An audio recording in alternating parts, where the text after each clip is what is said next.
My immediate reaction is I should have done this years ago. They are so much more comfortable. The other day I passed 19,000 kilometers on my Raleigh Motus Tour here. About 12,000 of that are touring. And not unreasonably at that stage, 3.5 years, that sort of distance, components of the bike have started to wear out. So earlier in the summer the bell wore out, and I have replaced that already. Basically the spring rusted and broke.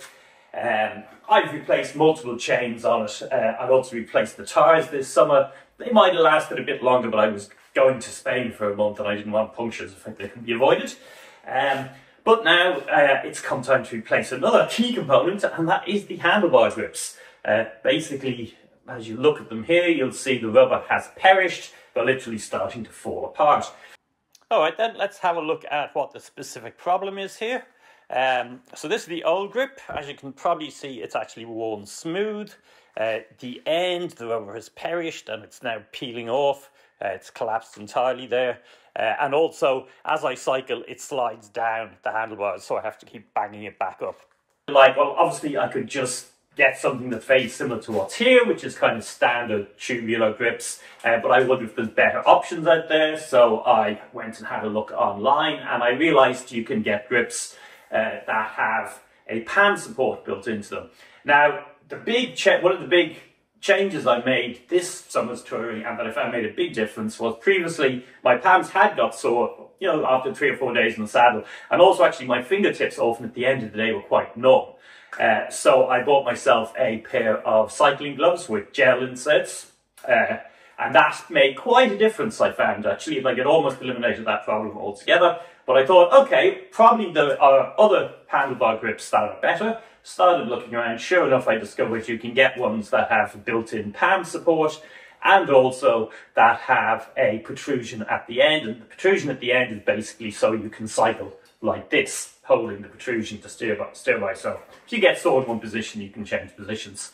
I'd initially just picked one brand, I think it was the ones Rhino do.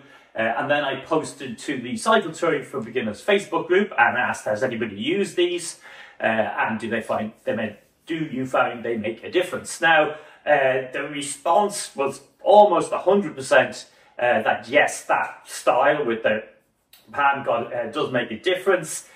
Some people pointed out problems with the Rhino ones, including the fact they got stitching on them. They thought that might be uncomfortable. And basically, everybody who seemed to know what they were talking about recommended a brand called Ergon. So I had a look at the Ergon ones, and it turns out they also did that protrusion at the end. I don't know what else to call it. I'll show you actually what it looks like. They did the protrusion at the end in a range of sizes from 2 to 5, so I've gone with the 2 here. You can sort of see the whole thing. And the reason I went with the 2 rather than the 5 is coming up like this, is I do a lot of touring when I'm getting my bike on and off trains. If you're following the channel, you'll have seen me do that multiple times. The trains often have quite awkward storage spaces, so like commonly on an Irish train, you've got to tilt the bike up to 45 degrees and walk it in sideways into a very small space. And there's 2 spaces there, so maybe you have to put it on the inside space. And I was a bit concerned that having a really large hook here would mean it was more likely to get caught indoors, caught in with other bikes and things, and would just make that whole process more painful. So I decided to compromise and go with the 2, which will still enable me to hold it like that. So now I'm going to have a go at installing it. I'm imagining this is going to be pretty simple, but I thought I would record it and give you guys a look at it. And then I'll do a bit of cycling on it, a few days commuting anyway, and then so I'll also be able to tell you at the end of the video if I think these 2 changes, the pan rest and the hook, are actually meaningful, or they just a little bit gimmicky. So let's start off with installation. So here we have the U-grips I've got. The company's called Ergon. They appear to be German. This model specifically is a GP-2S. I think the S might be for the small and medium size, and the 2 indicates the size of the grip. Packaging tells me this is long life medical rubber. I'm not sure what medical rubber is, but if it maybe lasts longer than the 19,000 kilometers, although I'm not complaining, and that it's hyperallergenic. So I shouldn't get allergies out of it. And now let's fight our way into the box itself. It's made from cardboard, which is good, so it's all recyclable. And there we go. Second grip isn't assembled. This is obviously for display purposes. No, it's I like the packaging actually. That's all very neat. There's an end thing came flying out. And then this is the second bar. Okay, that all seems very straightforward. And let's have a look at the instructions, which are going to be in tiny lettering. So, looking through the instructions, I'm going to give you a very brief overview because it will help me remember what I need to do. So the first thing I note is that not everything you need is in the package. These are the bits that are in the package. They're here. But these are additional tools you need, which include isopropyl alcohol.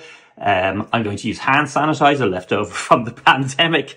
An Allen key, I think that's a 4mm one, and a torque wrench. I don't think I have a torque wrench in the house, to be honest. So that means there's a bit of danger of me over tightening, if I understand that correctly, but we'll see how we get on. And then the procedure, is as you'd expect. You take the old grips off, you slide the new grips on, you then tighten them, and then you test ride them to make sure it's worked, and you put in, of course, the end caps here. Sounds fairly straightforward. I'm really not very mechanical at all, however, but I got a bell on. I'm sure I can probably manage to do this correctly. We shall see. Now, I am lucky in that I share a house with someone who's much more of a bicycle mechanic than I am, so they have tools. So I just did a search in the shed and discovered this set of Allen keys, and all I have to do now is find one that fits, which I think should be possible enough. And yep, I think I've located one that fits it well enough. So next step is we'll be stripping off the old ones, cleaning with alcohol, and then putting on the new. Let's see how it goes. Okay, so first taking off the old ones. I think they'll probably just slide off.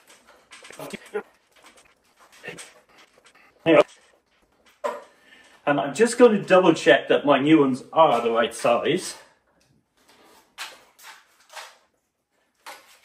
Alright, so they slide right on. And in fact, they fill it perfectly. It used to be. So there's the first one on. So far, this is easy. Oh, I realised though I didn't clean the handlebars, so I better do that. Oh. Some things. Alright, so that's the second one. Remove this again. Here we have some trusty leftover from the pandemic hand sanitizer. 75% alcohol. It's a gel, so maybe a little bit messy. Be better to pure alcohol. Big hint, by the way, if you, like me, have a leftover bottle of this, it's absolutely fantastic if you cut or burn yourself. Just put it on straight away, rub it in, it will sting, but it stops you getting an infection afterwards, basically. I've been doing that for the last couple of years, and it's great. Cuts no longer go red and hurt for a week afterwards. I'm not a doctor, so that's not medical advice, by the way. Gosh. Consult your doctor about how to deal best with cuts. It just works for me, though. If you're getting cuts on the road, actually, road rash in particular, what I recommend you do is you carry one of those very small cans of spray-on plaster. So that has a mixture of a disinfectant in it that will sterilise the wound, and then puts a thin layer on top of it, kind of plasticky type layer, which is great for that one thing most cyclists are going to get at some point, which is road rash, where you fall off and you slide along the road for a bit. And as a result, you lose quite a lot of the surface layer of skin, and if that gets infected, it's terrible when it's healing because you have quite a large sore patch that takes forever. But that plaster stuff is great because sort of cuts out a lot of that process. And then we put on the new grips. You can now see that that is approximately correct. There's your second position. And then the second one goes on again like so. The actual angle is a bit hard to work out exactly because I'm not used to these, but I'm going to go with this and then tighten them at that position. I think probably just go for what feels natural because you can adjust them afterwards. And then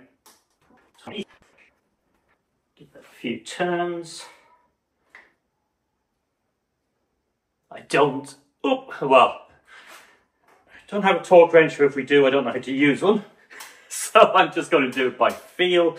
That actually feels pretty secure and didn't feel like I was over tightening. Andrew's school of, I'm definitely not a bike mechanic.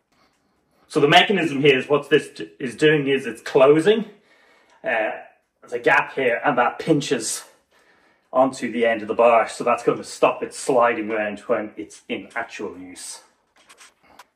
Now, the one thing I notice is I've got both these facing forward. Is that what I want? Let's have a look. Okay.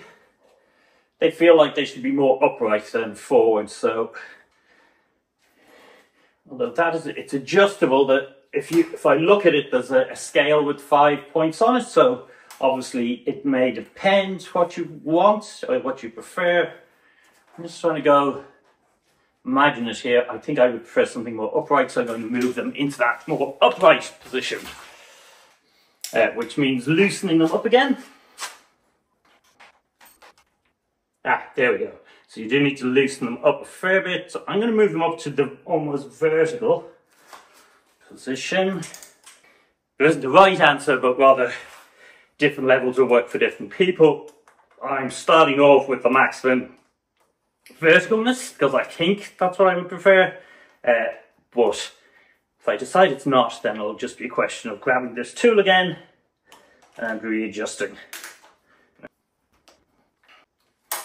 And then push the caps at the end in to make sure they're in firmly. Are they both symmetrical? Yes, more or less. I did a little push down on that there because it's a little bit, felt a little bit off to me. There we go, I have put them both on and now I'm going to take them out for a test spin and I'll let you know how that works. So, quick report back. I've been on it for about 5 minutes with the new grips installed and my immediate reaction is I should have done this years ago. They are so much more comfortable. The palm support really makes a big difference. I think I'll adjust the end bars to be less vertical, pointing forward a little bit more.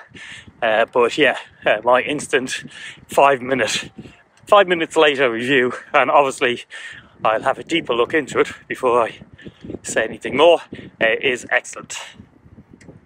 Well, that initial test ride, no, it wasn't very long, it was only a couple of kilometres, basically instantly gave me the opposite of buyer's remorse, in that the comfort is so much improved that I'm going, oh my god, I should have done this years ago.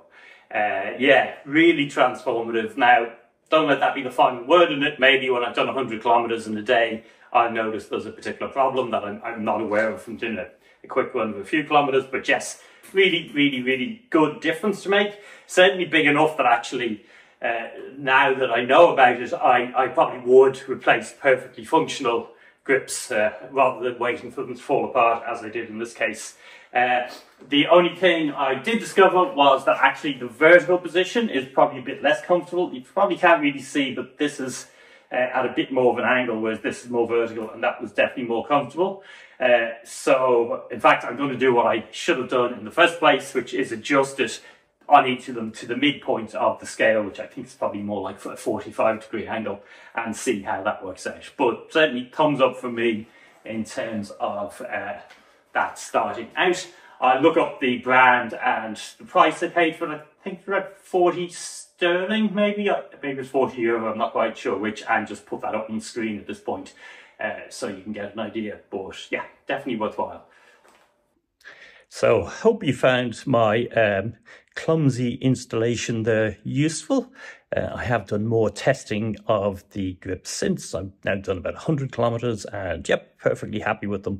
Will be interesting to see on my first long tour, but that's probably not going to be until the spring at this stage, how they work out. And yeah, as you probably saw, even for somebody like me who's really not mechanical at all, the installation went pretty well there. So I'll add some information into the video description as usual. If you have any questions, post them there as a reply. Or if you've experience of using other ones, I reckon there probably will turn out to be a downside. I just don't know what that actually is yet. I mean, it is slightly more complicated maneuvering through tight gates and things like that because the hooks are a bit inclined to get tangled around things. But anyway, thanks for watching. Give the channel a follow if you're not already. And you might also want to follow me on Instagram, where I am also Ebike Touring Life. I have an experimental TikTok channel under the same name too, but I'm not quite sure what I'm doing with that over there. So have a look if you want.